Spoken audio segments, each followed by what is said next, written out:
कर्मापिते च मधुरं मधुरं स्वरूपं कर्मापिते च मधुरं मधुरा स्मृतिश्च बुद्धिं प्रबोधय प्रभो मधुबोधशक्तिं विद्यां प्रयच्छ परमां परिभावयामि। नारायणाखिलगुरो भगवन्नमस्ते शिवाय नमः। शिवलिंगाय नमः। तन्मे मनः शिवसंकल्पमस्तु। सर्वे भवन्तु सुखिनः।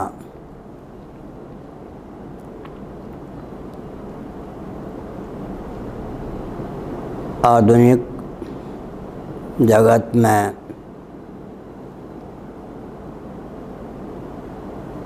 तारीख और जनवरी फरवरी आदि महीने को प्रोत्साहन प्राप्त है। भारत, नेपाल, भूटान के भी अधिकांश हिंदू जन्मदिन, विवाह महोत्सव तारीख के हिसाब से ही मनाने लग गए हैं।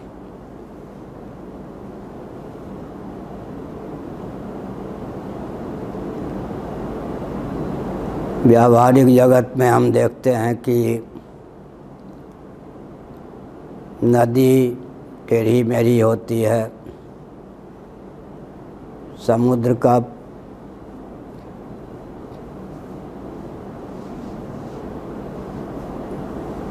अवलोकन करें तो वो भी टेढ़ा मेढ़ा दिखता है। उसकी अपेक्षा नहर को व्यक्ति सीधी बनाने का प्रयास करते हैं।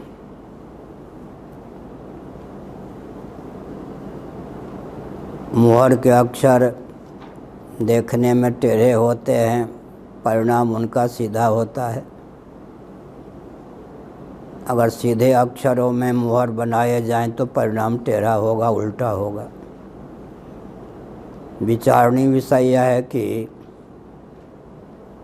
भगवान की शक्ति जो प्रकृति है, जिसे माया भी कहते हैं, उसके कार्य आकाश, वायु, तेज, जल, पृथ्वी हैं। इनको हम पंचभूत कहते हैं। ये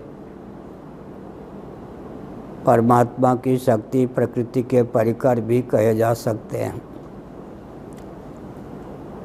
इनको तारीख और जनवरी फरवरी आदि महीने मान्य हैं, या ज्योतिर्विज्ञान के अनुसार तिथि मान्य है, चैत्र इत्यादि महीने मान्य हैं। विचार करने पर हम देखें तो भूकंप की तिथियों का आकलन, समुद्र में ज्वार भाटे आदि तिथियों का आकलन, अंतरिक्ष यान की सफलता का आकलन करने पर यही सिद्ध होता है कि प्रकृति के जो भी परिकर और कार्य हैं, उनका संचालन, उनमें गति, अवरोध आदि क्रिया की निष्पत्ति ज्योतिर्विज्ञान के अनुसार तिथि के आधार पर है। और उत्तरायण दक्षिणायन के हिसाब से चैत्र आदि महीने का ऋतुओं पर प्रभाव पड़ता है। षड ऋतुओं की प्राप्ति ज्योतिर्विज्ञान के अनुसार प्राप्त महीने के आधार पर ही संभव है।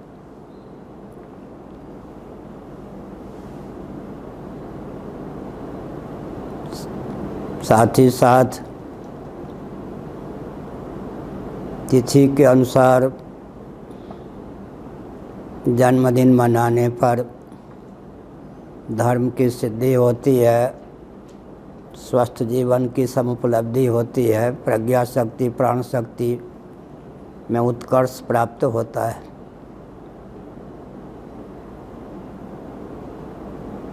विवाह, यज्ञोपवीत इत्यादि ये सारे धार्मिक प्रकल्प तिथि के अनुसार ही संचालित हैं, क्रियान्वित हैं, तभी अपूर्व संज्ञक धर्म की सिद्धि होती है और व्यक्ति का यज्ञों, पवित्र, विवाह इत्यादि सत्कर्म सफल होता है। अब तक हमने सांकेतिक शब्दों में यह भाव व्यक्त किया कि प्रकृति और उसके परिकर पृथ्वी आदि जिस विधा के अनुपालक हैं, उनको अपनाने पर हमारा उत्कर्ष हो सकता है। इसी परिप्रेक्ष्य में विकास को भी देखने की आवश्यकता है।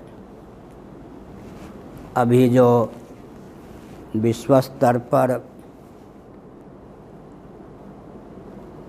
विभीषिका प्राप्त है, कब तक यह चलेगी इसकी तिथि का आकलन भी वैज्ञानिकों के बस के बाहर है। साथ ही साथ पूरे विश्व का शासन तंत्र हतप्रभ है, किंकर्तव्य विमूढ़ता के चपेट में आ चुका है। पहले भोपाल में गैस कांड हुआ था, अभी 2-3 दिनों की अवधि में 3 और गैस कांड भारत में हुए हैं। इससे तो स्पष्ट होता है कि महायंत्रों के माध्यम से वस्तु निर्माण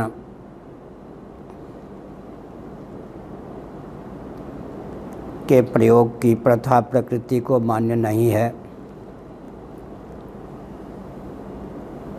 प्रकृति प्रदत्त निरोध के कारण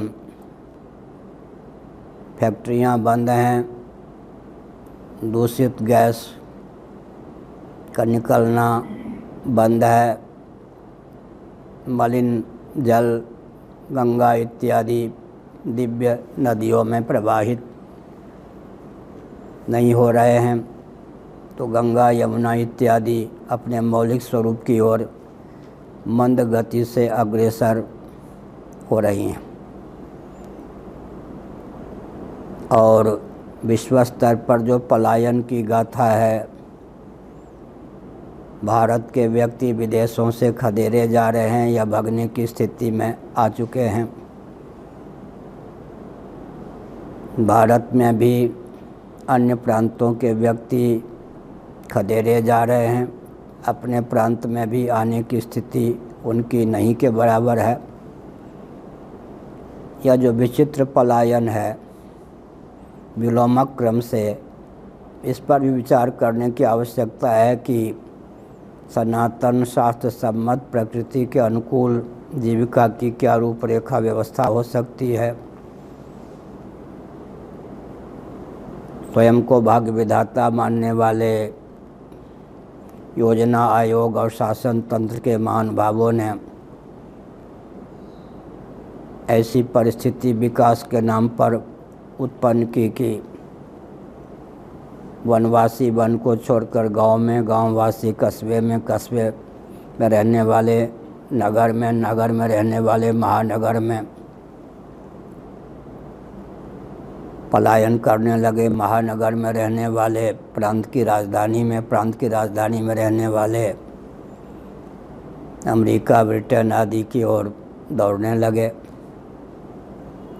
अब ठीक विपरीत क्रम से प्रकृति ने पलायन के लिए बाध्य कर दिया है। इसका अर्थ है प्रकृति को यही सही है कि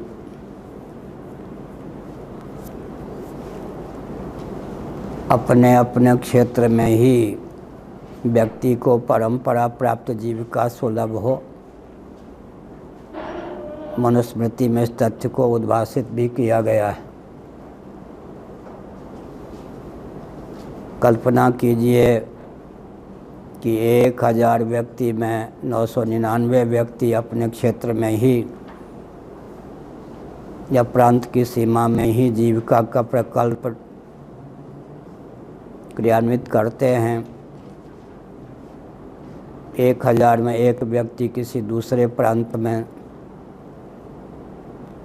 पहुंच भी जाता है तो विप्लव की स्थिति नहीं हो सकती है। तो हमने संकेत किया कि विकास का स्वरूप सनातन शास्त्रों में जो अंकित है वही प्रकृति को मान्य है।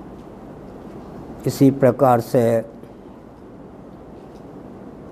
महीना, तिथि आदि का जो प्रकल्प प्रकृति ज्योतिर्विज्ञान के आधार पर प्राप्त है उसी को प्रकृति सह सकती है, अन्य को नहीं। प्रकृति के अध्ययन का प्रकल्प शिथिल हो जाने के कारण विकास को मनःकल्पित विधा से परिभाषित करने के कारण पूरा विश्व विप्लव के कगार पर खड़ा हो चुका है, हतप्रभ है। गुरुकुल की शिक्षा पद्धति न होने के कारण शिक्षा तंत्र भी, रक्षा कल्प तंत्र भी, कृषि के प्रकल्प, भोजन निर्माण और भोजन करने के प्रकल्प, वस्त्र, आवास, यातायात, उत्सव, त्यौहार, रक्षा, सेवा, न्याय, विवाह आदि के सारे प्रकल्प जो आधुनिक ढंग से किए गए हैं उन पर विचार करने की आवश्यकता है। और अंत में हमारे भावों को अब तक सुनकर आपने यह तो समझ लिया होगा कि हम जो कुछ बोलते हैं श्रुति युक्ति अनुभूति में सामंजस्य साधकर, दूसरे शब्दों में दर्शन विज्ञान व्यवहार में सामंजस्य साधकर बोलते हैं। इसलिए कदाचित कोई अपने दुर्भावना के कारण विद्वेष रखता हो तो हृदय को दबाकर वह समीक्षा, आलोचना या निंदा भले ही करे, विश्व स्तर पर जो सत्य के पक्षधर हैं और अपनी बुद्धि के साथ वाणी का उपयोग करने में दक्ष हैं, कहीं भी हमारे द्वारा प्रस्तुत सिद्धांत की समीक्षा विपरीत ढंग से नहीं होती है। लेकिन हमने एक संकेत किया कि सद्भावपूर्वक संवाद के माध्यम से वह मार्ग प्रशस्त किया जाए कि धर्म, अर्थ, काम, मोक्ष चारों दृष्टियों से व्यक्ति और समाज की संरचना हो। अभ्युदय, निश्रेयस या भोग मोक्ष, स्वार्थ और परमार्थ, नीति और प्रीति में सामंजस्य साधकर सारे प्रकल्प क्रियान्वित हों तो सबका हित हो सकता है। नारायण।